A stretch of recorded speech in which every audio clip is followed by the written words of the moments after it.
Hello sir, pwede ba mag-apply ulit housing sa Pag-ibig kahit may binabayaran pa? Updated po payment at may konting ipon din, MP2. Nasa 5,800 lang po amortization at naka-for rent po ang bahay ngayon. Pwede po ba kumuha isang unit, sir? So ito, ang question niya dito is kung pwede ba siyang mag-housing loan ulit, kung pwede ba siyang kumuha ng another property through Pag-ibig. Kasi nakakuha na siya dati ng dati niyang una niyang housing, no. Pwede po.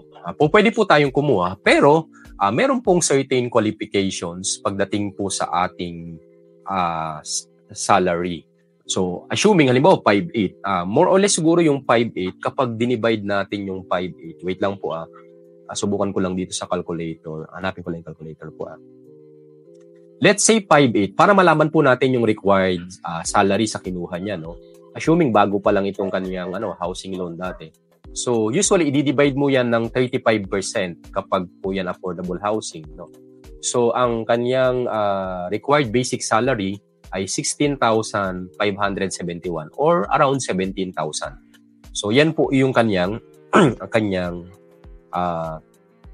required salary. So, hindi ko na po naipakita sa screen yung calculator, no? Pero yun, 5,800 divided by 35%, yun po yung salary na nasakop sa kanya. So, meaning to say, yung capacity to pay mo, nabawasan ka na ng 16,000 plus o around 17,000. So, let's say, halimbawa, ang sweldo mo ay 20,000 basic salary. So, less 17,000, 3,000 na lang yung capacity mo. So, hindi ka na po pwedeng makabili ng property kasi 3,000, 35%, parang 1K na lang yung amortization. Wala namang ganung bahay, no?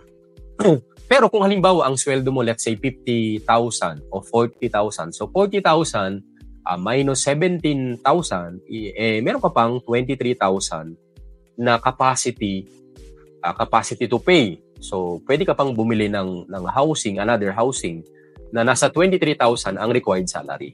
So, ganun po. So, salary, current salary, minus po yung salary doon sa una nyong na housing loan.